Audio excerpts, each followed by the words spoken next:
Olá pessoal, esse vídeo traz um pensamento muito positivo a respeito de quem está cuidando da liturgia no Vaticano, né? O nome dele é Robert Sarah, cardeal Robert Sarah, e ele escreveu um livro em 2017 chamado A Força do Silêncio, em que ele fala a importância do silêncio para a liturgia. Então é para vocês perceberem que nós estamos em muito boas mãos, né, e tranquilizarem os corações, não com relação a toda a igreja, óbvio, porque realmente aqui nesse mundo nós padecemos e vamos continuar padecendo, com reclamações ou não, né? E esse é o segundo ponto aqui da nossa reflexão, em que Dom Estevão Bittencourt fala sobre os gemidos, né? Os gemidos da humanidade, né? Ele intitula o Gemido do Universo. Os nossos gemidos, as nossas queixas, as nossas inconformidades com este mundo. E por que nós somos assim? Por que nós temos essa tendência a estar sempre buscando algo, sempre inquietos com as coisas, né? E é verdade que isso não é uma coisa ruim, como a gente vai ver nessa reflexão, e ao mesmo tempo entender que tudo isso deve ser vivido à luz de um exemplo de perfeição, um exemplo daquela que foi concebida cheia de graça, né? Que é a Nossa Senhora. Então, dois cardeais falam nesse vídeo, Robert Sarah e o Osoro de Madrid. E também a gente aproveita, né, porque a gente está na semana festiva de Nossa Senhora das Graças, para refletir um pouco sobre como Nossa Senhora nos ensina a enfrentar o mundo e o advento, né, e como nós podemos viver com ela esse advento. Então é uma reflexão que eu acredito que vai acalmar bastante os corações das pessoas que nesse momento estão se sentindo constrangidas, né, se sentindo desanimadas com a fé por conta do exemplo de alguns. Então, vamos começar esse vídeo invocando a presença de Maria, em nome do Pai, do Filho e do Espírito Santo. Amém. Ave Maria, cheia de graça, o Senhor é convosco. Bendita sois vós entre as mulheres e bendito é o fruto do vosso ventre, Jesus. Santa Maria, Mãe de Deus, rogai por nós, pecadores, agora e na hora de nossa morte. Amém. Santo anjo do Senhor, meu zeloso guardador, se a ti me confiou a piedade divina, sempre me rege, guarda, governa e ilumina. Amém. Em nome do Pai, do Filho, do Espírito Santo. Amém. Queria começar com uma lembrança de São Leonardo de Porto Maurício, desculpa, o dia dele é hoje, dia 26 de novembro. E ele tem uma frase que diz assim: tudo para Deus, nada para mim. Tudo que a gente pensa, que a gente faz, que a gente tem que sempre ser para Deus, nada para nós mesmos. Isso já é o princípio da paz, né? Fazer as coisas certas, fazer as coisas para Deus. Ele que foi o que, na verdade, batalhou bastante para que a Igreja, o Papa, declarasse o dogma da Imaculada Conceição, né? São Leonardo, e ao mesmo tempo foi ele que promoveu a primeira liturgia no Coliseu. Então, com isso, ele é tido como aquele que salvou o Coliseu, né? E até a primeira via sacra no Coliseu, e até hoje a via sacra é realizada pelos papas lá no Coliseu. Então é um santo muito apaixonado por Deus, pela igreja, e enfim, que ele interceda por nós também nesse vídeo. Eu queria começar com a reflexão de Dom Estevão, porque depois ela vai desencadear as próximas, né? Dom Estevão vai dizendo essa pergunta e responderemos de número 496, o seguinte: o gemido do universo. Em Romanos 8, 19 e 28, São Paulo vê o mundo inteiro e o homem a gemer. Num gemido à primeira vista estranho, mas na realidade bem compreensível. Por quê, né? As criaturas irracionais gemem, porque submetidas à insensatez do homem, servem ao ódio e à morte. O homem geme porque aguarda o resgate do seu corpo sujeito ao pecado e à morte. No mesmo sentido, o Espírito Santo, que habita em nossos corações, geme, pedindo por nós, porque não sabemos como rezar, né? O gemido do Espírito Santo, né? O Espírito Santo vem a nós com gemidos inefáveis. Então, enquanto a gente geme de dores, geme clamando a Deus, o Espírito vem e geme em nosso coração, nos ensinando a nos elevar acima de todas essas coisas. Esse gemido geral seria algo de doentio? Não, ele é altamente sadio, pois exprime a recusa da mediocridade e o anseio da plenitude. plenitude de vida, amor, verdade. Então, nesse primeiro ponto aqui, que Dom Estevão fala, a gente tem que imaginar que em muitos momentos a gente vê a nossa igreja gemer, né? A igreja geme porque o amor de Deus não é correspondido em plenitude, a obediência não é vista em plenitude, a humildade também não é vivida em plenitude. Nossa Senhora nos ensina a viver isso tudo. E a gente tem que fazer a seguinte reflexão: a igreja sempre que você imaginar a igreja, pense em você mesmo, né? Você geme porque você, entre aspas, reclama ou geme, né? Porque você se sente doído pela igreja ainda não ser configurada a Deus. E aí a seguinte questão tem que vir a você: e você está configurado a Deus? Você está configurado ao exemplo de Deus, que é Cristo, né? Então, na verdade, é uma busca que aí a gente vai perguntar se isso é sadio, né? Se é vão isso. Se é sadio, Dom Estevão já ensinou que é. Mas ele pergunta assim: tal anseio não é vão, né? Ele não pergunta não, ele faz a afirmativa. Tal anseio não é vão. Da parte de Deus, ele já tem resposta positiva. Qual é a resposta de Deus? Sabemos que tudo concorre para o bem dos que amam a Deus. Os que ele justificou, ele os glorificou. Glorificou no pretérito, não no futuro, glorificará. Tão certa é a glória futura dos que na paciência de cada dia se comportam como filhos de Deus.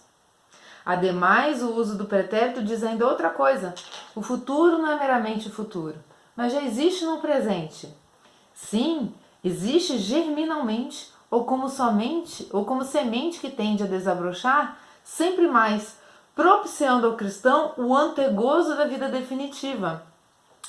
Essa semente é aquela semente que é semeada pelo semeador da parábola, né? Quando cai em boa terra, germina e produz seus frutos, né? Se torna uma árvore frondosa e produz seus frutos. E esses frutos vêm pelo quê? Pelas nossas mãos. Mas o tronco é quem? Cristo. Então, se a gente estiver unido a Cristo, tanto a gente vai produzir frutos, quanto a gente vai ser o próprio fruto, como a gente vai já estar antegozando a vida eterna. E a plenitude desse gozo é a nossa união final com Deus, né? E que não é aqui. Então, todos esses gemidos, o que Dom Estevão está querendo dizer, são sadios, né? Porque eles mostram que o ser humano não tolera a sua distância de Deus, que é o que causa esse gemido, né? Por isso que a gente suplica a Nossa Senhora, né? Salve Rainha, né? Por nós que estamos gemendo e chorando neste vale de lágrimas.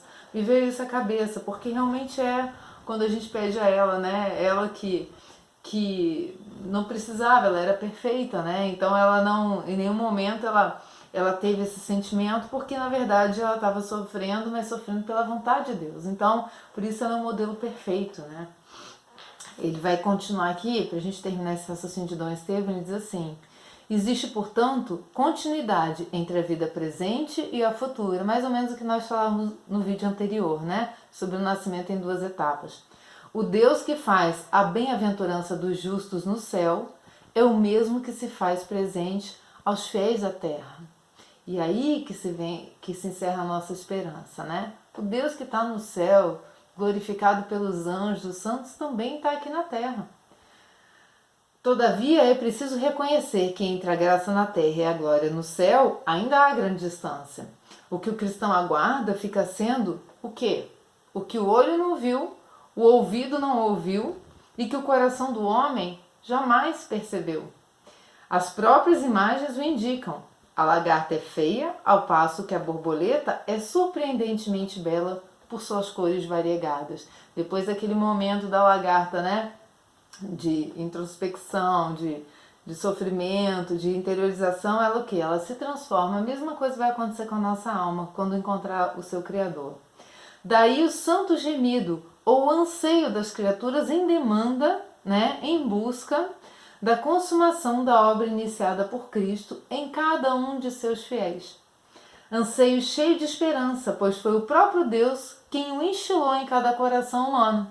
É um anseio que Deus colocou no nosso coração para que nós o busquemos sempre, nos nossos sofrimentos, nas nossas incompreensões, né? Então é um anseio saudável, como vai dizer Santo Agostinho. Dom Estevão cita aquela famosa frase de Santo Agostinho no final: tu nos fizeste para ti, inquieto é o nosso coração enquanto não repousa em ti. Então, a gente pode começar a fazer essa reflexão do Cardeal Sara, buscando essa quietude, buscando Deus, né? Porque quando a gente buscar Deus de todo o nosso coração, com toda a nossa vida, em todas as nossas atitudes, em todos os momentos da nossa vida, o nosso coração vai se aquietar. Se aquietar também se traduz no silêncio. E por isso que eu venho aqui chamar o cardeal Robert Sara para nos ensinar um pouquinho do que ele fala nesse livro que ele lançou em 25 de maio de 2017, chamado A Força do Silêncio. E que a CI Digital publicou uma matéria muito bacana, porque ela pegou uns trechos do pensamento dele, ela publicou isso em 29 de maio de 2017, vou deixar o link na descrição para vocês, em que então, hoje, né, prefeito da Congregação para o Culto Divino e a Disciplina dos Sacramentos, o cardeal Robert Sara, ele adverte para a secularização da igreja, né, o mundanismo, a igreja se mundanizando. A igreja, gente, também somos nós, né? Então, toda vez que a gente falar, como disse Jesus, antes de tirar o cisco que está no olho do teu irmão, tira a trave que está no teu. Então, primeiro veja se você está sendo plenamente igreja, se você também não está secularizado pelo mundo, né? Pelo cultivo do que o mundo ensina, ou o do que a igreja ensina. O que ele vai dizer aqui. Quando que a igreja se seculariza? Quando deixa de propor uma fé fundada na revelação de Cristo, para reduzi-la às exigências e à mentalidade do homem moderno. A autoridade vaticana, que é o Dom Cardeal Sara, vai dizer: não é um mistério, e digo com grande sofrimento, que o nosso mundo moderno, na realidade, vive um afastamento prático de Deus. E ele disse o prático porque, na teoria, muitos de nós nos consideramos próximos de Deus, né? Nos consideramos com Deus, basta a gente ir na igreja, ajoelhar, rezar, depois a gente sai, fala e pensa o que quer aqui fora, mas ele vai dizer, o nosso mundo moderno, na realidade, vive um afastamento de Deus. Parem e pensem sobre isso. Existe um ambiente cultural onde sistematicamente evitam ficar sozinhos e olhar para dentro de si. É ou não é? Quantas vezes nós estamos aí em volta, a tecnologia toda em volta da gente, olha, ele vai dizer, o barulho, a fofoca e as tecnologias ocultam o vazio de um homem que já não sabe o que é viver. É o vazio daquele homem que Dom Estevão estava dizendo, aquele homem que geme à procura de quem? Da sua própria plenitude, que vive um ter gozo aqui se está com Cristo e vai viver o gozo eterno se estiver com Deus. Mas enquanto vive dessa forma, no barulho, na fofoca e dominado pelas tecnologias, ele sente o quê? O vazio e já não sabe mais o que é viver.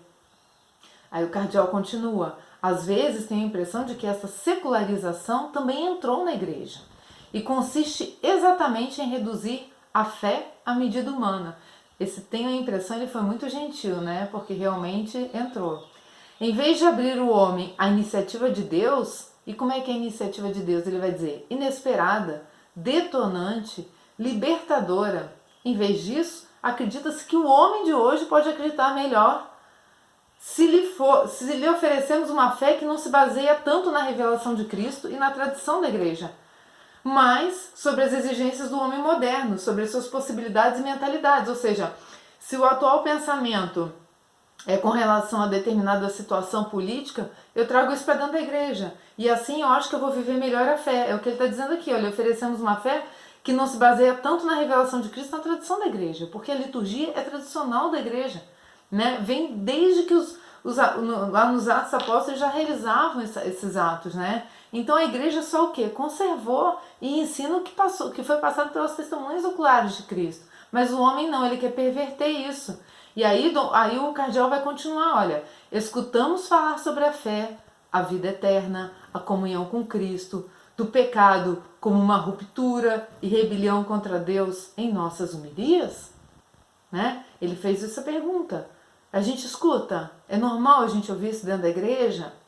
Ou, de repente, tentam cancelar todos esses gestos que não parecem compreensíveis para o homem de hoje, substituindo-os por um rio de palavras, lembra que eu falei no vídeo anterior, o jogo de palavras, que transformam as nossas celebrações eucarísticas em grandes espetáculos, em cujo centro há um homem fechado em seus problemas e em seus critérios.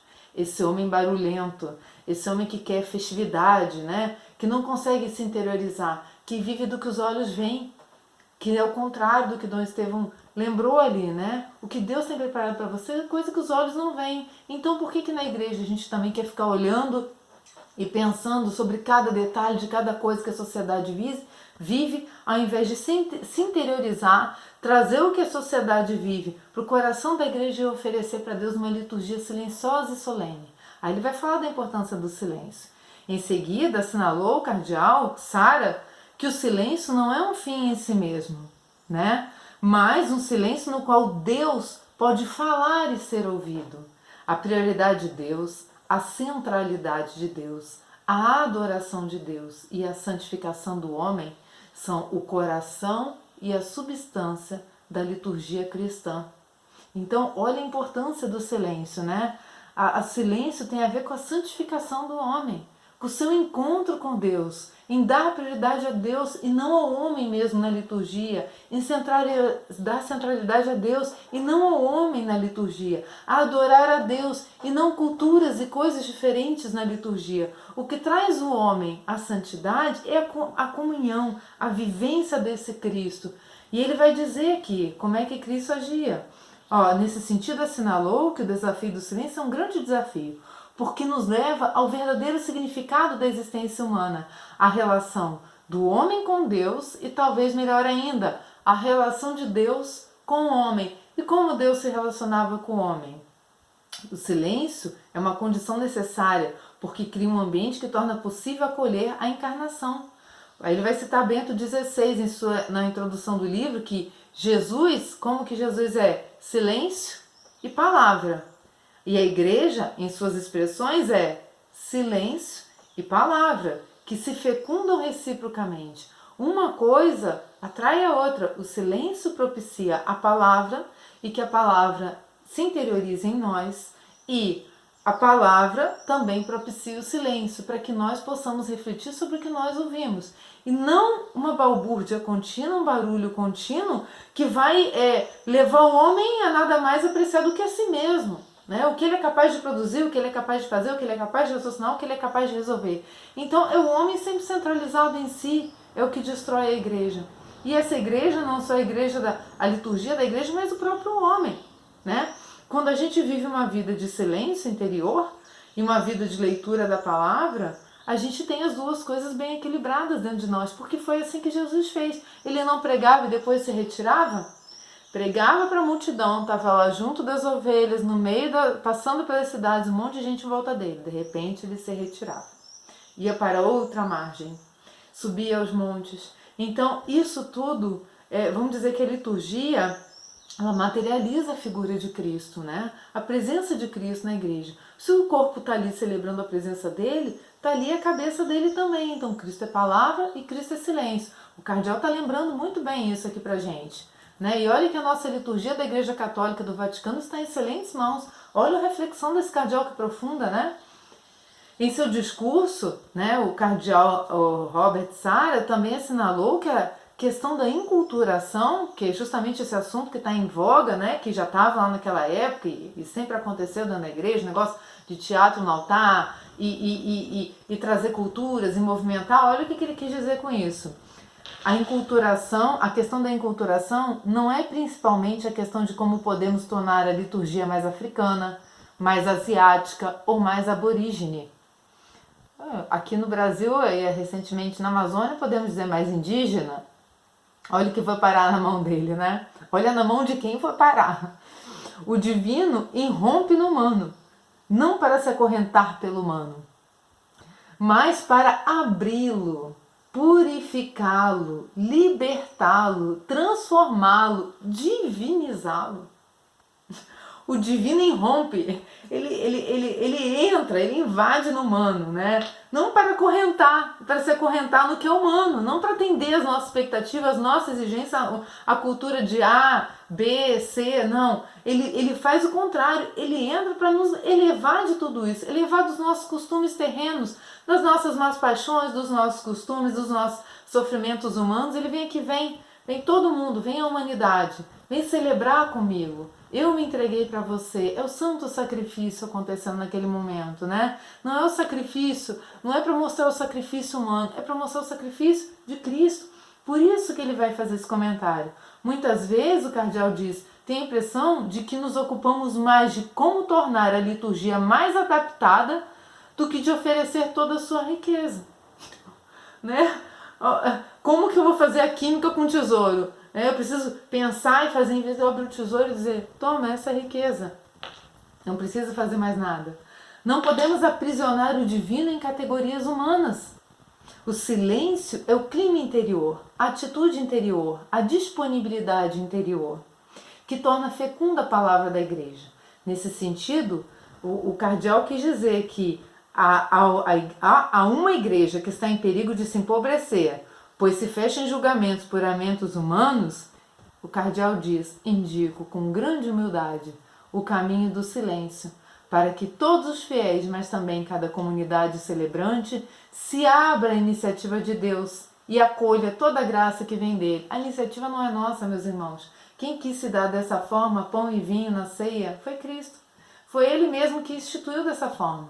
Ele mesmo fez toda a solenidade. A gente só faz o quê? Replicar isso de uma forma solene. Por quê? Porque é o nosso Deus se molando ali. Então isso não pode ser um momento, vamos dizer que como ensina muito o Padre Paulo Ricardo, né? É como se Cristo estivesse morrendo sem sofrimento novamente. Não existe o sofrimento, mas existe a lembrança do seu sofrimento. Então a gente não faz isso comemorando, nem jogando, nem dançando, nem pulando. A gente faz isso com toda a reverência que ele merece.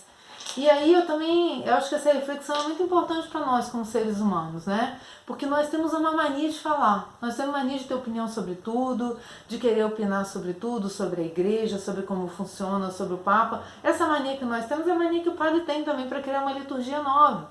Então, o novo cristão, o novo homem que deve nascer, tem que partir de nós, do nosso próprio compromisso. Porque se nós somos igreja, também nós temos que nascer para o silêncio, nós temos que nascer para toda essa vontade de sermos solenes em todos os momentos da nossa vida, não só no que diz respeito às coisas sagradas, mas no que diz respeito aos outros aspectos da nossa vida, aos comentários que nós fazemos, né? A sobriedade, a humildade, a obediência, o silêncio, são coisas que nos santificam, nos permitem nos unirmos a Deus. E para isso a gente tem um exemplo perfeito, a Mãe do Silêncio, a Virgem do Silêncio, né? E já entrando na última etapa desse vídeo, eu quero trazer a reflexão que a ACI publicou ontem, no dia 25 de novembro, vamos dizer, uma carta, né, do outro arcebispo, um cardeal, né, arcebispo de Madrid, chamado Carlos Osoro, e ele escreveu uma carta chamada A Mãe e Nosso Encontro com Ela. E essa carta foi publicada no ano de 2008, no tempo do Advento, e a CEI achou tão interessante que republicou. E eu acho que tem tudo a ver com esse vídeo, né, por várias questões, por ela ser a mãe do silêncio, a virgem do silêncio, e ter sofrido tanto em silêncio, e fazer com que nós queiramos imitar o silêncio dela, que é tão difícil, né? Imagina você ver seu filho ali sendo crucificado e ficar em silêncio ao pé da cruz e ainda amando, né, todos aqueles outros, pedindo dentro do coração certamente dela que o filho dela não morresse em vão. Então esse silêncio traduz uma verdade incontestável, né, que o silêncio ele é fruto da obediência. Então aqui a gente pode aprender com Nossa Senhora, como vai dizer esse cardeal, olha. Ele explicou que a bem-aventurança da grandeza brota em Maria pela fé em Deus, mesmo em momentos de escuridão, porque, como destacou, ela prefere confiar em Deus, um Deus que nos ama incondicionalmente, um Deus que quis estabelecer sua presença entre os homens e que deseja mantê-la, como? Através da igreja. Outra bem-aventurança está relacionada com a grandeza que brota também do seu amor. Então, um é a fé em Deus, outro o amor que ela tinha, nunca deixou de amar. Nunca esteve contra ninguém. Amar a todos os que erram, rezar pelos inimigos, por aqueles que perseguem a igreja, nos perseguem, né? Inclusive, quando viu com seus próprios olhos como seu filho Jesus morria na cruz, continuou amando. Pediu-lhe que fosse a mãe de todos os homens, e ela o tornou visível no apóstolo João. Além disso, mencionou a bem-aventurança, né? O cardeal mencionou a bem-aventurança da grandeza que brota de sua simplicidade, porque tornou natural aquilo que era sobrenatural, fácil o que era difícil, simples o que era complicado, ordinário, comum o que era extraordinário. E da grandeza que brota de sua humildade, sua escolha para ser mãe de Deus não foi motivo para vangloriar-se.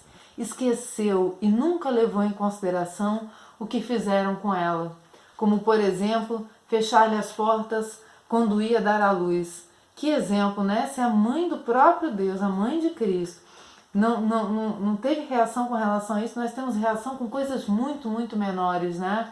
Deixamos de olhar para nós, para nossa ligação com Deus e ficamos aí cobrando, né? Em parte até com razão, porque ela teria razão de cobrar, né? Mas em nenhum momento ela fez isso. Por isso, olha o silêncio. O silêncio faz com que a vontade de Deus aconteça. A vontade de Deus não é que ele nascesse numa casa, é que ele fosse o sinal de humildade. E a humildade se traduziu na forma como ele nasceu, não é isso?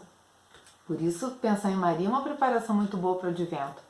Também destacou o cardeal Osoro que, como bem-aventurança, né, a grandeza que brota de sua obediência, pois não pretendeu determinar a forma de seguir a Deus, mas deixou que Deus se dispusesse dela como ele quisesse.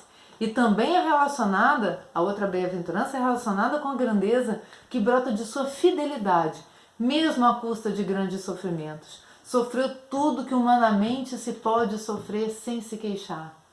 Ô, gente, eu acho que até nem a questão mais humanamente, né? O que ela sofreu é sobre-humano, né? Tudo que ela viu e ainda sem se queixar. Não tem nem o que falar, né?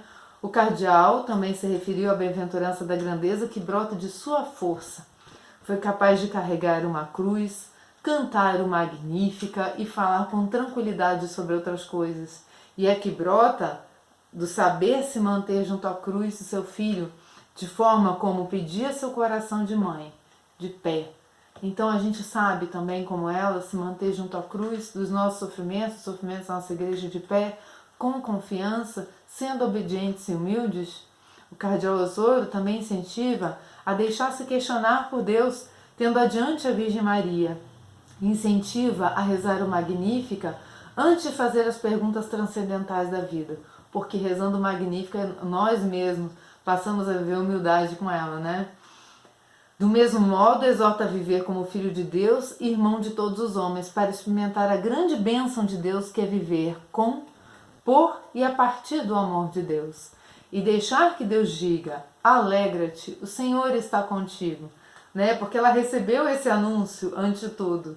Então, porque ela já tinha esse anúncio, assim como também nós temos esse anúncio antes de tudo, ela vive com Deus, por Deus, a partir desse Deus que já se revelou a ela e também já se revelou a nós, né?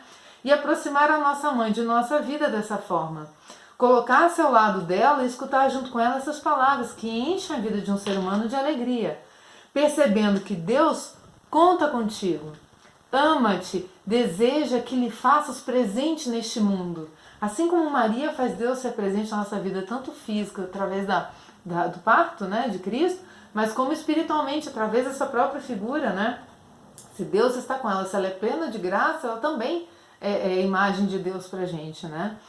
Então, o arcebispo conclui dizendo que incentivou a não temer, porque da mesma forma como Deus fez com a sua mãe, vai te ajudar com a sua graça e com o seu amor. Concederá a ti a sua força para fazer o que, pela tua razão, parece impossível. Então, o que ele está querendo dizer é o seguinte: desde que você veja o que Maria fez para que ela alcançasse o que é impossível, você também vai ser possível, porque Deus também te ama, da mesma forma, com a mesma graça. É preciso apenas que te coloque diante de Deus como Maria e diga-lhe assim: aqui me tem, Senhor, confio em Ti e confio em Tua palavra. Simples assim, meus irmãos, simples assim a gente vive a nossa vida de igreja, a nossa vida de fé. Fica essa reflexão para ir para o Advento, essa reflexão sobre a liturgia, esse consolo da alma. Nós temos um excelente cardeal à frente da liturgia no Vaticano. Vamos confiar, vamos ter fé, tranquilizar nosso coração e procurarmos viver a nossa vida com coerência cristã. Tá, meus irmãos? Assim seja. Louvado seja o nosso Senhor Jesus Cristo. Para sempre seja louvado, em nome do Pai, do Filho, do Espírito Santo. Amém.